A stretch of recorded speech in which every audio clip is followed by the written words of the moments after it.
Saya terharu. Ada banyak orang hari ini berbicara perlunya reformasi jilid 2 atau tidak perlunya reformasi jilid 2. Akankah kita perlu membuat peristiwa sejarah yang gegap gempita? Dulu Bang Budiman adalah aktivis 98. Siapa yang tidak tahu dengan Bang Budiman, kawan-kawan? Tetapi tentunya hari ini berbeda dengan kondisi 1998. Menurut refleksi kami dari para sekjen-sekjen, bahwa salah satu yang mengalami degradasi hari ini itu adalah degradasi intelektual. Kondisi kebangsaan dan kondisi keumatan hari ini yang kemudian banyak generasi muda, khususnya mahasiswa, mempertanyakan terkait dengan bagaimana sih kondisi bangsa kita hari ini. Perlu kita kaji bersama, bukan hanya satu kata karena itu bisa menjadi viral kemudian mewakili persoalan problematika kebangsaan hari ini. Kami tidak mau seperti itu. Bagaimana ada kajian, bagaimana ada diskursus, kemudian itu melahirkan sebuah tawaran solusi dari berbagai macam sektor kehidupan berbangsa. Antara zaman Bang Budiman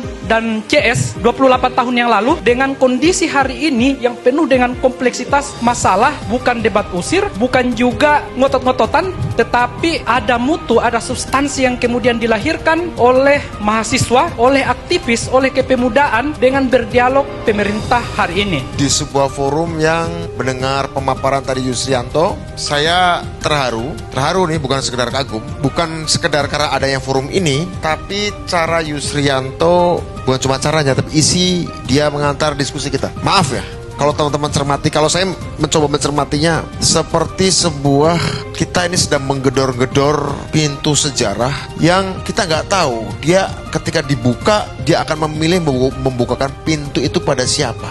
Akankah kita perlu membuat peristiwa sejarah yang gegap gempita, segegap gempita 98? Apakah kita akan dikasih kesempatan sejarah nggak sebagai sebuah generasi? 90-an saya dengan teman-teman menggedor, lama sekali ngedor sampai luka. Saya masuk penjara dengan teman-teman. Krisis moneter mulai kebuka sedikit. Nah, kita dengan sisa-sisa kita yang masih kena hantam tadi, kita coba bangun, teman-teman kemudian bangun, kita tendang, kebuka tuh peristiwa sejarah itu. Tapi ketika mungkin gerakannya gerakan demonstrasi biasa, pukulannya keras tapi nggak pakai senjata, cuma pakai poster, cuma pakai spanduk.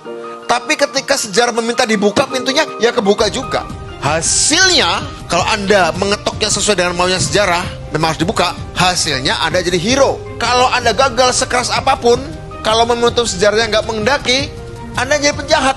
Dan dicatat dalam sejarah sebagai penjahat. Kalau saya sering katakan, jadwalnya sejarah memang jadwalnya buka pintu atau memang masih jadwalnya tutup pintu.